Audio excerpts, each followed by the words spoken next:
Hello, my name is Mary Ann Dyer, and I, along with my colleague Lindsay LaPointe, want to welcome you to today's webinar about Adult Redeploy Illinois' Planning Grant Opportunity. I serve as the Program Director for Adult Redeploy, and Lindsay serves as the Program Manager. We thank you for your interest and expect that by the end of this webinar, you will have a greater understanding of the Adult Redeploy Illinois program, its goals and underlying principles, and how it engages local jurisdictions in its mission. We also hope that you will begin to think how your jurisdiction might benefit directly from this grant opportunity. Now Lindsay will provide a brief overview of today's webinar. Thank you for joining us today. First, for a few housekeeping issues. Your contact for technical issues is Sal Perry, and his contact information is in the invite email you received. If you have any urgent issues, he can always be reached at 773-546-9385.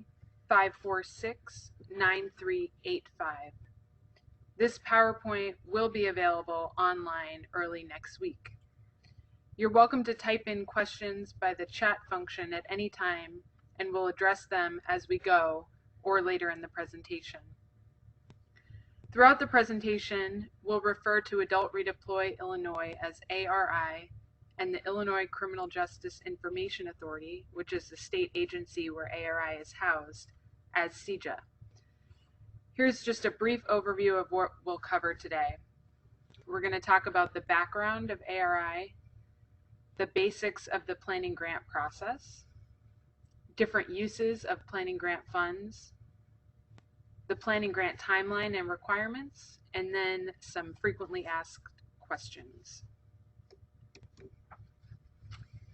So we'll start with some background on Adult Redeploy Illinois. Adult Redeploy Illinois was created by the Crime Reduction Act of 2009, which sought to improve Illinois' criminal justice system. The Crime Reduction Act was based on the premise that the current criminal justice system is ineffective and unsustainable, costing Illinois taxpayers over $1 billion a year with a 50% failure or recidivism rate. Increasingly, the system has become overwhelmed by large numbers of nonviolent offenders cycling through it, many with unaddressed substance abuse and mental health issues that contribute to their criminal behavior.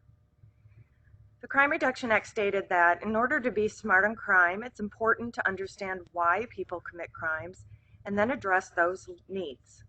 Using research and technology around assessment, evidence-based practices, performance measurement, and information sharing, we can do a better job and get better results.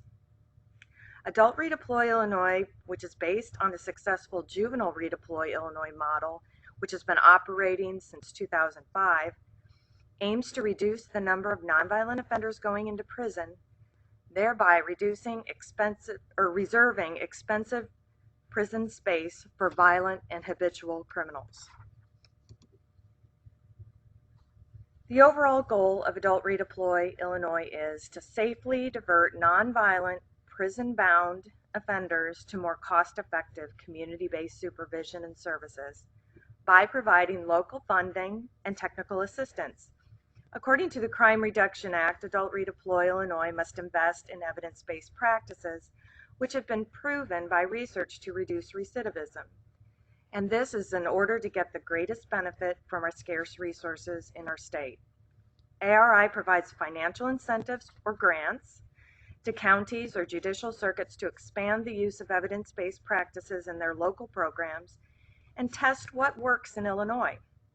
In exchange for the funding, local sites must agree to reduce by 25% the number of nonviolent offenders they send from their target population to the Illinois Department of Corrections. Ultimately, we want to contribute to greater public safety, healthier and more productive families and communities, a stronger social service safety net, and a more effective use of taxpayer dollars. The Crime Reduction Act established an oversight board, which is co-chaired by the Director of the Department of Corrections and the Secretary of the Department of Human Services, thereby demonstrating that public safety and offender rehabilitation our dual goals for the initiative.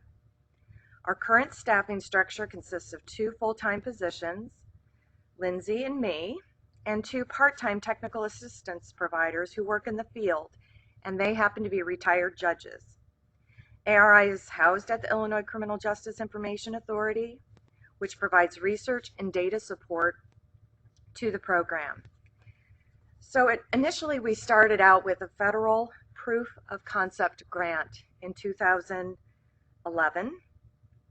This came through CJA, and with that we built the infrastructure for the program, developed the application process and performance measurement process, and performed initial outreach to sites.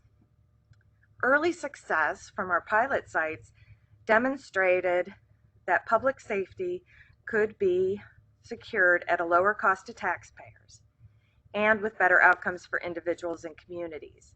So in state fiscal year 13, the General Assembly appropriated $2 million in state funds for ARI, forging a link between potential savings to the state and reinvestment of these justice dollars in local communities. In state fiscal year 14, as the federal grant was expiring, the appropriation level was increased to $7 million, which effectively doubled the size of the program. This fiscal year, the appropriation was held steady at $7 million. However, with additional funding identified by CJA, we were recently able to bring on 4 new sites that had previously gone through this very planning process. So we started out with 5 pilot sites in January 2011, and we quickly grew to 10 pilot sites in 2012. As of this month, February 2015, we're up to 22 sites operating 24 distinct diversion programs covering 39 counties throughout the state. Local diversion programs funded by Adult Redeploy Illinois must serve nonviolent prison-bound offenders. In other words, the offenders served would be facing an IDOC sentence, but for ARI. About half of the sites use ARI funds to establish or expand problem-solving courts, drug courts, mental health courts, veterans courts. The other half fund intensive probation supervision programs with wraparound services. For example, some focus on probation violators, using graduated sanctions and services to provide one last chance to these offenders instead of being revoked to prison. One of the main principles behind ARI is the importance of local control and design of the diversion programs. Each of the ARI sites is different depending on the needs of the communities and how ARI funds are used. We consider each of the sites a laboratory, testing what works in urban, suburban, and rural communities, and sharing lessons learned with performance measurement data provided to the program. As laid out in the Crime Reduction Act, regardless of program model, every ARI site must incorporate the key components of assessment, evidence-based practices, and performance measurement. These components align with what we know are the principles of effective intervention, being mindful of risk, needs, responsivity, and program integrity. In other words, it's critical to, 1, get the right people into the program. In the case of Adult Redeploy Illinois, that's nonviolent, prison-bound offenders, generally with high to moderate risk scores. Then target the needs of these underlying criminal behavior, or the criminal behavior of the offenders, and what is shown to work with offenders, with an emphasis on cognitive behavioral therapy and culturally competent treatment. And the other aspect, program integrity, is about how well the program is run and how this information is fed back into the system for quality assurance and continuous improvement, as well as reporting. So for example, ARI is mandated to report annually on site performance and local impact to the governor and to the General Assembly. It's a complex process to address all of the principles and incorporate all of these key components. That's why we encourage and support a thorough planning process as part of any ARI program, basically to determine who will be served, what their needs are, how those needs will be addressed, and how well we'll be able to address them.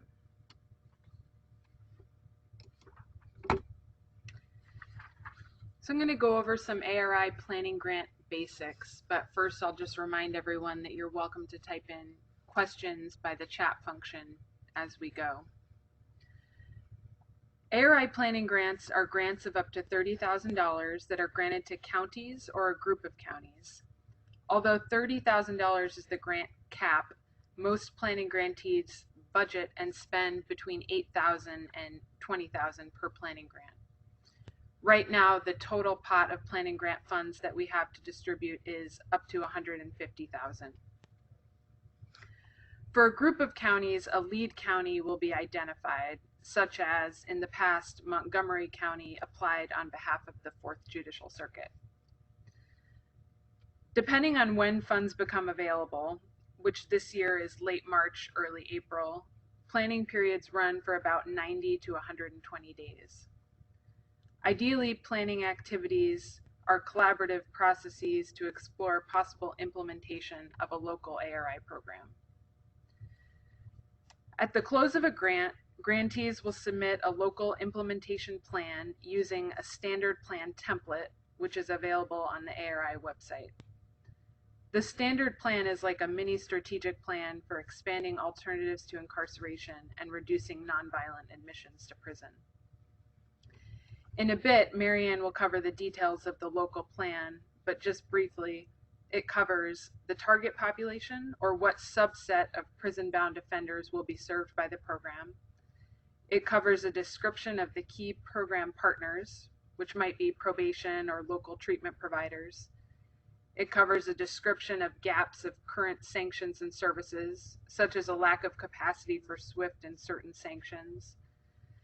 It describes the proposed program model, which might be a problem-solving court or intensive probation supervision with services or evidence-based practice enhancements to a current program. And then a budget and a timeline is also included in the standard plan. Uses of ARI planning grants. Over the past few years, we've seen several creative and effective uses of ARI planning grant dollars.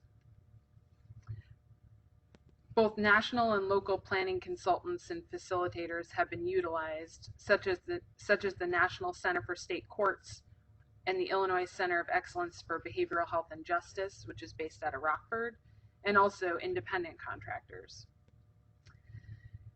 Data analysis is conducted by in-house staff sometimes, such as probation, or sometimes an outside consultant. The data analysis helps to determine what nonviolent offenders are going to IDOC every year and what potential community corrections programming could assist them to be more successful to stay out of prison, such as swift and certain sanctions, or sometimes co-occurring disordered mental health and substance abuse treatment, sometimes housing supports. In general, no food and beverage is allowed with ARI planning grant dollars when convening stakeholders, but space rental and materials and a facilitator can be funded. So I want to just go over an example of a recent a planning grant process a few years ago to really help you picture what it might look like. So this is an example of activities for a planning grant from a large rural circuit. So in conjunction with the Illinois Center of Excellence for Behavioral Health and Justice, one large rural circuit conducted a 2-day training with 35 key stakeholders to provide critical information on veterans courts, mental health courts, and evidence-based practices. During the planning grant period, 2 different resource mapping exercises were completed to look at the gaps in services and services that might be needed to address services that might be needed for the stakeholders to address and effectively deliver the proposed program, which in that case was a mental health court and a veterans court track. So the first mapping assignment was completed by probation, the chief managing officers of 3 different probation departments in the circuit, and then a more inclusive and comprehensive mapping activity was completed with a broader group of stakeholders that included judges, law enforcement, and community treatment providers. So in total, 35 stakeholders participated in that 2-day training and planning event. the size of any planning group might be bigger, it might be smaller, it just depends on the local jurisdiction. So planning grants have also included travel to trainings, such as the American Probation and Parole Association Conference and the National Association of Drug Court Professionals Conference. I'll give a few more examples in a minute. Planning grants have also included site visits to successful diversion programs in and outside of Illinois. So for example, sites have traveled to New York City, and they've also traveled to visit some programs within Illinois, like McLean County and Winnebago County. Information on the fully established 18 ARI sites is available on our website under the Local Programs tab to explore possible site visits. And Marianne and I are more than happy to help you make some of those connections if helpful. So this is just a quick example of some upcoming conferences that might be a good fit for an ARI planning process. And we're happy to provide a full list, but the important thing to note is, since this planning grant opportunity runs until June 30th, any training that's included in the planning grant would have to occur before June 30th, 2015. Data for ARI planning grants is a really important part of the process. We want to highlight the county level data that's available on the ARI website for use in determining who might be served by a potential ARI program. Much of this data will directly populate part of the local plan, the section titled Description and Justification of the Target Population. And again, that local plan is submitted at the end of the planning grant process. So this data can provide planning stakeholders a snapshot of who is currently going to prison, going to IDOC, that could be diverted into a potential ARI program. So I'm going to take a quick minute and actually show you where this data is on our website. So right now you're currently viewing the desktop of the computer we're looking at, so you should be able to follow.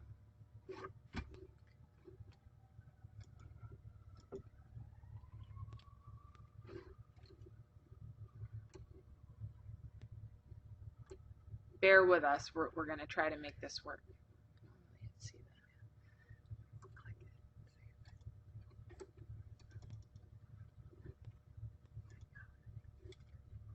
Sal, if you have any suggestions, I'm trying to find the toolbar for the internet.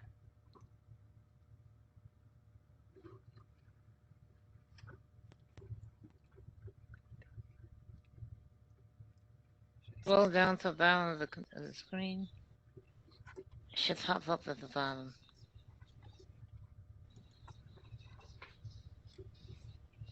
Click on Desktop Video Room. Okay, now go over to the other tab next to it.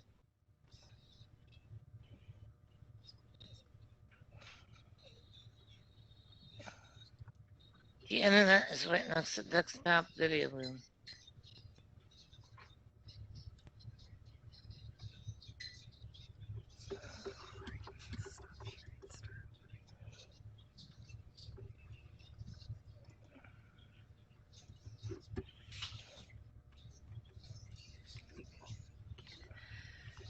So we're not able to access the ARI website right now to walk you through it, but we hope you take the time to visit the website. And basically what you'll be able to pull up for any county in Illinois,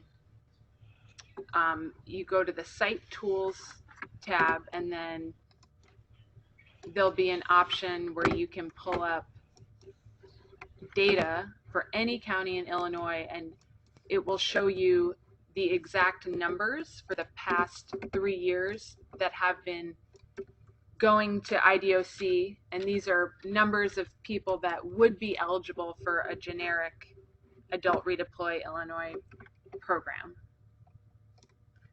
Here we go. Is it shared right now? Mhm. So right now, Marianne was able to pull up our website, so you should be looking at the ARI website.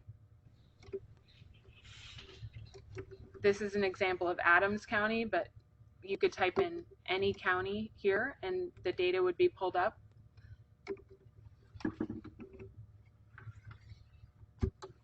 As you can see, it provides a fair level of detail, but a great place to start as an overview are these basic numbers right here. And as you can see, it's the last 3 years of data that are available.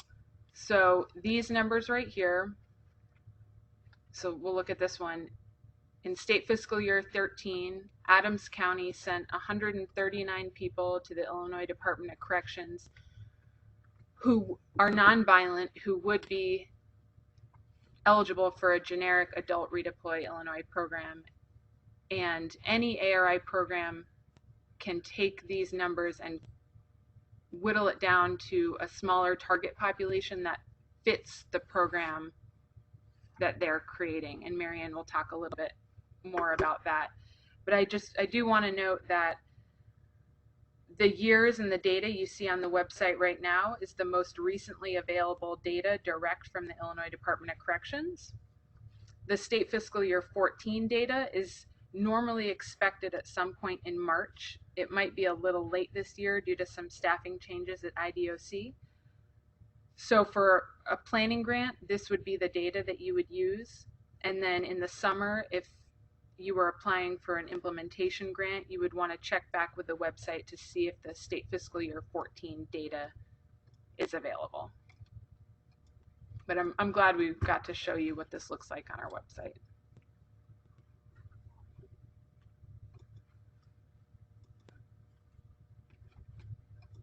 All right, back to the PowerPoint.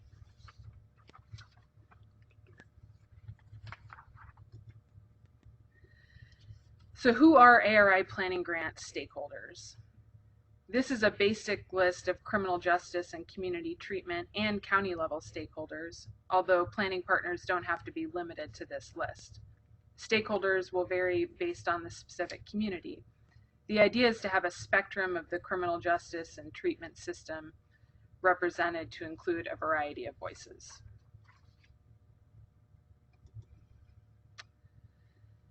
We encourage some level of community representation in a planning group, which might include any of the representatives listed on the slide. There's also a community component to be addressed on the implementation RFP, so engaging community stakeholders can help lay the groundwork for this. The most recent implementation RFP, for example, asks the applicants to describe a plan to incorporate community involvement in the ARI program. Current community components in the current implementation grants include restorative justice practices such as community restorative boards, community service projects with local civic and business organizations, mentoring programs, and faith-based involvement.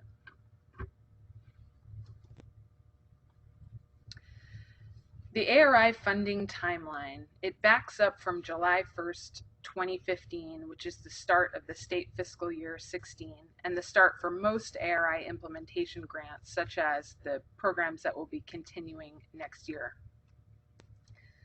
If this appears to be ambitious to begin a new program, we certainly acknowledge that it is ambitious, and many programs spend the first several months of an implementation grant ramping up, such as hiring staff and developing policies. If funding is available, an implementation grant RFP would be released at some point in the summer, most likely for an October 1st, 2015 start date. We encourage all grantees to stay in contact with us regarding their timeline, all planning grantees, so we can keep you informed of the official RFP release. The local plan completed by all planning grantees makes up the bulk of the official implementation RFP response. So the important part of that is for any county that completes a planning grant process, you've really done the bulk of the work to respond to an official implementation RFP when it becomes available.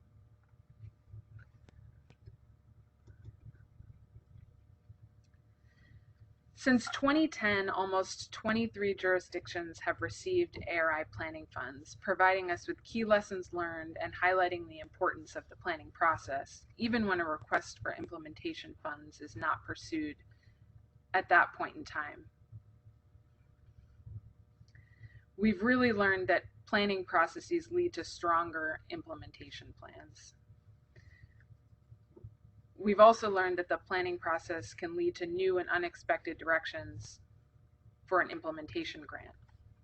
So the process in itself can provide a more accurate picture of offender needs or a specific target population. For instance, one jurisdiction thought they would create a veterans court, but they ended up creating a veterans track within a mental health court. Another jurisdiction learned through the planning process that they were sending high numbers of probation violators to IDOC, and those specific violators were from a specific age bracket. So they were able to shape their program around those specific offender needs. Another major lesson is that the planning grantees often spend less funds than budgeted. And just to reiterate, the cap on planning grants is $30,000, but we've found that counties end up spending and budgeting between $8,000 and $20,000 on each planning grant.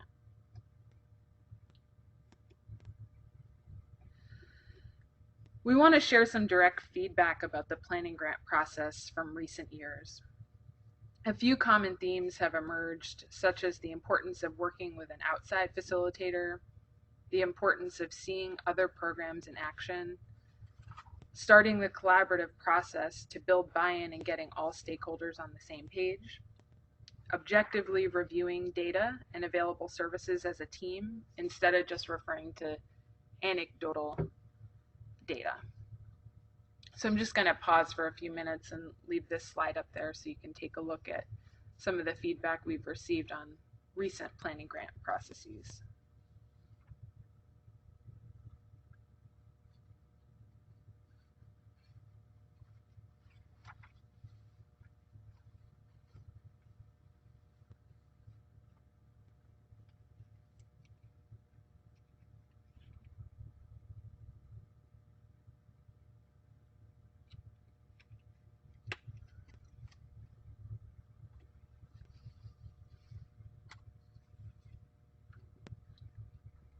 All right, moving to the next slide. We thought it important to share the reporting requirements for ARI planning grants up front. The reports are pretty simple for these relatively small planning grants. Each planning grantee will have a grant monitor here at CEJA assigned to them for grant paperwork and reporting. So that person is the main contact for the paperwork and the reports. The grant monitor will provide reporting templates and reminders. The quarterly data reports are an opportunity to share progress with the grant's goals and get feedback from ARI staff. So if a planning grant period was for 3 months, planning grantees would submit monthly fiscal reports that would be due the 5th of every month, quarterly data reports that are due the 15th of the month for every quarter. So for a 3-month planning grant, you would be submitting 2 of those. At the end of the grant, the local plan is submitted, and then beyond the end of the grant, at some point in July, a closeout report is submitted.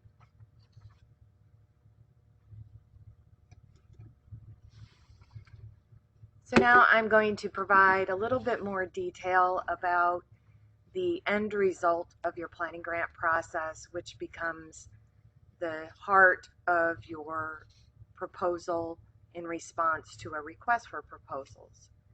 And as Lindsay has already referred to it, it's kind of like a mini strategic plan, and it really has a lot of value in and of itself in terms of guiding the program and indicating the collaborative nature of the planning process and the implementation process.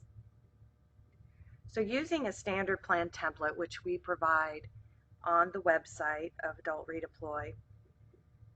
The local plan will discuss how the local jurisdiction intends to expand alternatives to incarceration and reduce nonviolent admissions to prison. The local plan will start with a description and justification of the nonviolent prison-bound population and a description of the planning partners who are around the table and who are committed to diverting this population. Importantly, the plan also includes a review of the current services that are available to divert nonviolent offenders in the community, but where there continue to be gaps, either for specific target populations or with specific target interventions.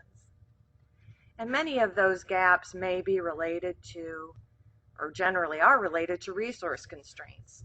And that's why Adult Redeploy Illinois funds are so critical.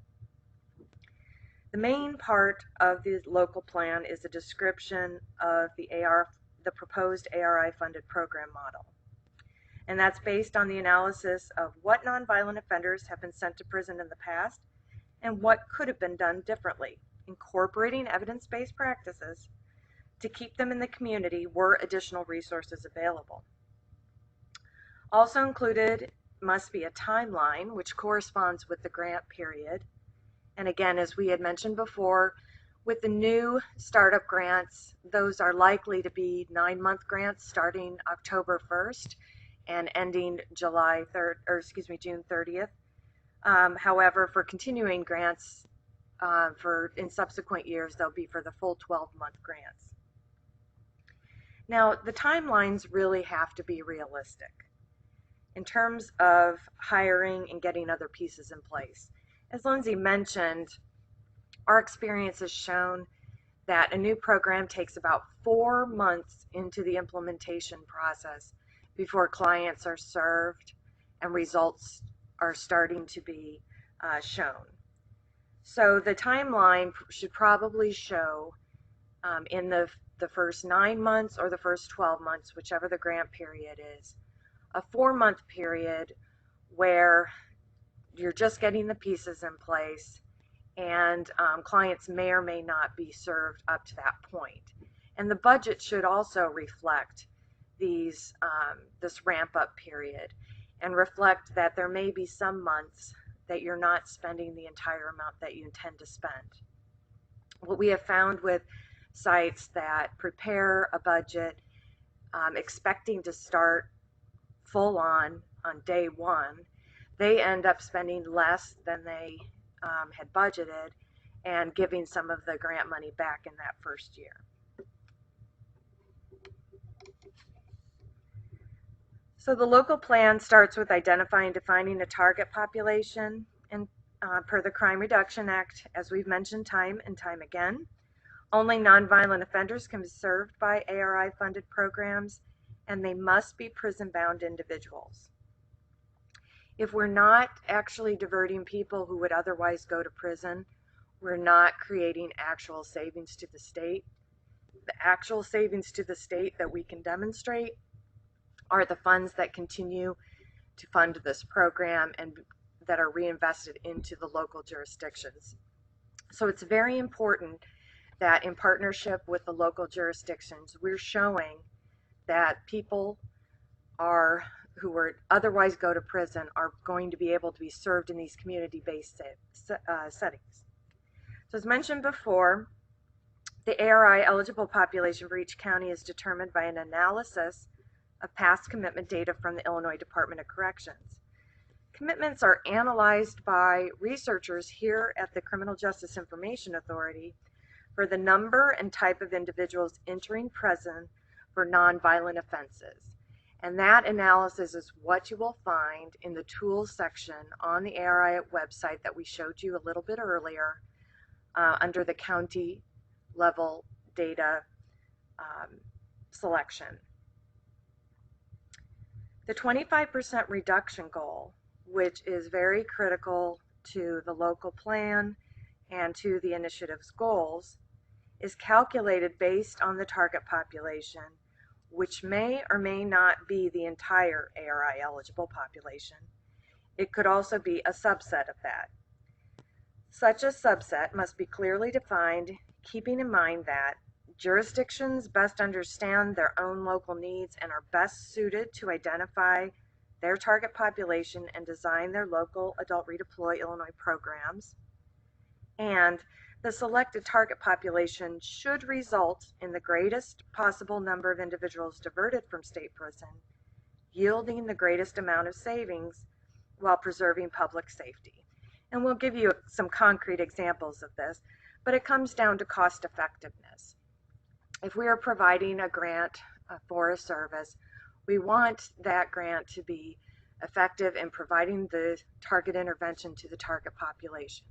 At the same point, based on the number of people served, we must be able to demonstrate cost effectiveness to the governor and to the General Assembly that shows that by keeping them in the community and providing them with intensive supervision and services in the community, we are still saving substantially from the $21,500 it would cost to keep them for a year in prison.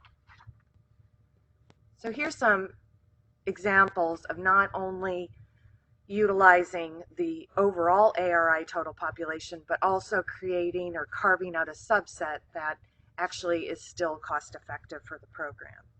So the first example is Macon County, and they have been with us since the very beginning, but these numbers reflect their latest continuing grant proposal.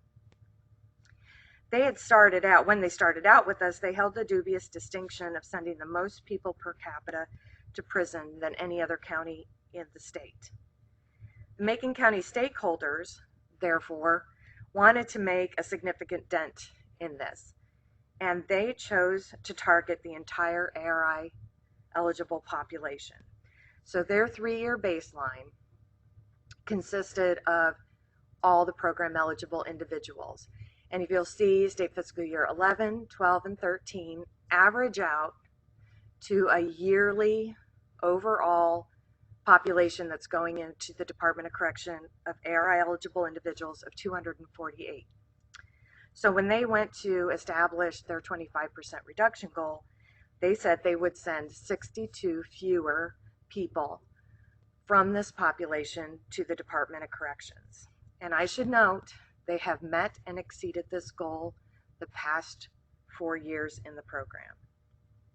Now, the second example is the Second Judicial Circuit, which is a 12-county circuit, mostly rural, and they are using ARI funds to expand a drug court model circuit-wide. They arrived at their target population by starting with that overall ARI eligible population, which you'll see in the second column, that averages 262 people per year who are ARI eligible that are going to the Department of Corrections from this 12-county area. From there, though, they acknowledge that their drug courts generally only serve offenders with class 3 and 4 offenses. So they took from the data that are available on the website, they took just the class 3s and 4s and eliminated the class 1s and 2s from their eligible pool. From there, they came up with an average that is not quite half of the overall, 145 people per year. Now further, they were able to look at their target intervention, which is a drug court, which, as we know, best practices state, only use a drug court for people who are addicted to drugs. So based on their experience, they knew that of all the class 3s and 4s who are going into prison, about 50% of them have real drug issues that require an intensive drug court intervention. So they were able to yet further carve a subset from the total suggested program eligible individuals that are class 3 and 4 offenders to a drug court eligible population estimated at 73 people per year. So when they came to their reduction goal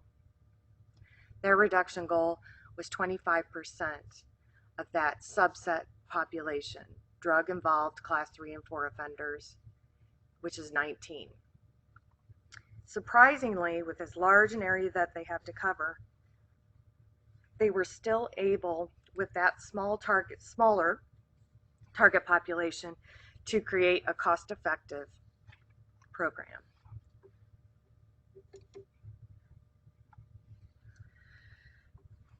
So what's the next step to apply for an ARI planning grant? The application documents include the following items: a letter on official letterhead that covers the amount requested, the basic proposed planning grant activities, an overview of the key stakeholders involved, and a basic project timeline and the time period covered, which in this case should be April 1st through June 30th. A cover page, and the template for that is available on the ARI website. A budget, template also available on the website. And the application materials are due by March 6th, submitted by email to Marianne and myself.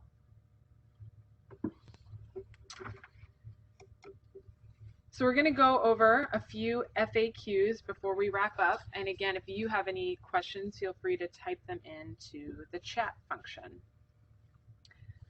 So on the cover page, what is the program title and agreement number? So the program title is going to be Adult Redeploy Illinois Planning Grant, and you can leave the agreement number blank because that will be assigned here by ARI staff. On the cover page, what are the implementing agencies, the program agencies, and authorized officials and fiscal contacts? So that a county is always going to be the implementing agency, and a county board president would be the authorized official of that entity. The program agency is going to be the lead agency on the planning grant. It's most often a probation department or court services department, and the chief judge or the program agency's authorized official would be the authorized official for that entity. A fiscal contact person can be the director of court services. Sometimes it's a grants manager or a fiscal administrator, anyone who has access to the relevant fiscal information. So the third one up here, what are cage codes and DUNS numbers? A cage code and a DUNS number is automatically produced when an entity signs up on sam.gov for CCR registration. So this is something required by the Federal Funding, Accountability, and Transparency Act. All grantees and sub-grantees for any CJA grant have to be registered with sam.gov. However, independent contractors that we sometimes see on planning grants, they don't have to register with sam.gov.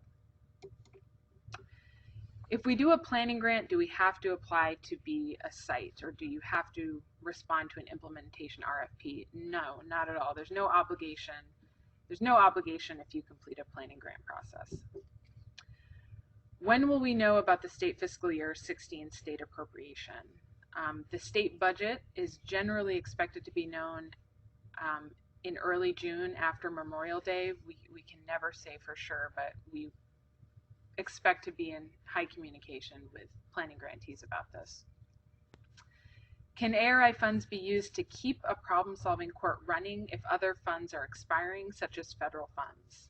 Yes, absolutely. We've seen a few other counties do this. They've used ARI funds to keep a drug court going when a federal grant, like a SAMHSA grant, expired. The main thing is that funds go to programming for prison-bound offenders and not misdemeanants. So ARI funding could not take over for a misdemeanor drug court that had expiring federal funds. And of course, is this webinar available online? Yes, we expect to get it posted early next week so it can be referred back to and used as a resource. And of course, you're more than welcome to reach out to Marianne and myself for any further questions. So we wanted to open up the floor in the chat box function for any questions that there might be on the material presented here, or as you're looking forward towards submitting a planning grant or a implementation grant. So we see that we have one question here from DeKalb County. Just check the tools section of the website and the stats for the county. Looking at implementing a mental health court, and see that the data that we actually have available regarding programs ordered for mental health treatment is only available through calendar year 2011. What is this the only available statistic for individuals with mental health concerns? This is a really good question, and it actually applies, interestingly, to those with substance abuse concerns as well. I think it's most helpful to look at what the Second Judicial Circuit did, and this was part of their planning grant process and part of their stakeholder engagement, where they looked at the overall population and estimated from there, based on experience and based on the input from around the table, which we encourage, particularly if you're looking at a mental health court, that there be one or more mental health professionals from the area to talk with, who can help looking at the DOC bound population to estimate how many of them may have mental health concerns. We know that there are statistics nationally and possibly statewide that will say of all people who are in the criminal justice system, I think it's maybe 30% may have a serious mental illness, and that compares to a much smaller percent that are in the overall general population. So for example, if you're looking at your ARI eligible population, whether you're restricting that to certain class offenses, which generally comes from the perspective of the prosecutor. Generally, the prosecutors would like to start out with the lower level felony offenses in a program as opposed to maybe the class 1s and 2s, although there may be an opportunity to look at the entire eligible population in all class offenses. And then you might look at that number and just suggest that 30% of those, or 35% or 25%, based on local knowledge and experience, would have serious mental illnesses that need to be addressed in order to stop the cycle of crime and recidivism. That is, not a highly scientific way of going about it, but it is something that we recognize may have to be done with the limitations that we have for statistics. And I'll just add, another great place to start when you're exploring that question is your county jail, and to work with anyone at the jail to explore how many folks have been coming into the jail that have identified mental health concerns. Your local 708 board, if that exists, is another great place to start. So, I mean, in short, that's certainly not the only available stat for individuals with mental health concerns, but that's a really good question. And the Illinois Center of Excellence for Behavioral Health and Justice, specializes in gathering this information that relates specifically to problem-solving court development around the state. And their assistant director has an emphasis in mental health and prevention of mental illness and treatment of mental illness.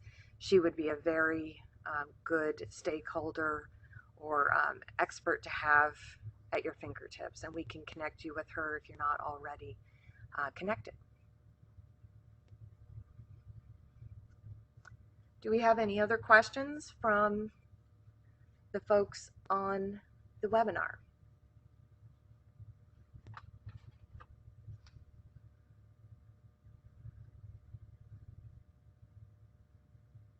We should note, while we are officially noted as a grant program that uses state funds to provide financial incentives to local jurisdictions, we aspire and work very hard to also be a technical assistance provider. And if we don't have the information in the years that we've been doing this and in our prior job experiences, we can help connect you with the people who might really truly be able to help you with this information. So please consider us resources in those areas.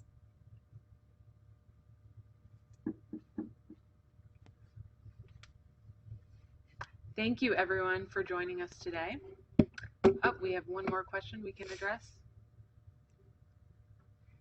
So did I read in an earlier slide that the ARI funds could only be used for felony level IDOC bound individuals? That is correct. As we've mentioned, what we have to be able to report to those who fund us, which is the Governor and General Assembly, as representatives of the Illinois taxpayers, is that this program saves taxpayer dollars by reducing the number of people going into the Department of Corrections, costing $21,500 each. Experience has shown, and your stakeholders will tell you, that, and you probably know yourselves, that the only folks who are heading into prison are those with felonies, and generally with lengthy criminal histories behind them. So we look at the LSIR scores, or the Level of Service Inventory Revised scores, that probation departments collect. This is one of the data elements we collect in our performance measurement database. And we would expect to see that the vast majority of people who are coming into the program score in the moderate to high risk category. We also know that needs, high level needs in terms of substance abuse, mental illness, housing issues, also can create a situation where an offender is more likely to be sent to the Department of Corrections to have their needs met, as opposed to kept in the community. But we are looking at individuals who are facing Department of Corrections sentences, but are now able to be kept in the community because additional resources make additional services and supervision levels available to them. And it's only in this way that we can sustain the program. It's only in the way that we can demonstrate that, but for Adult Redeploy Illinois, these individuals would be costing state taxpayers a great deal in the Department of Corrections and probably not getting the services that they need, that they can get more effectively and efficiently in the community.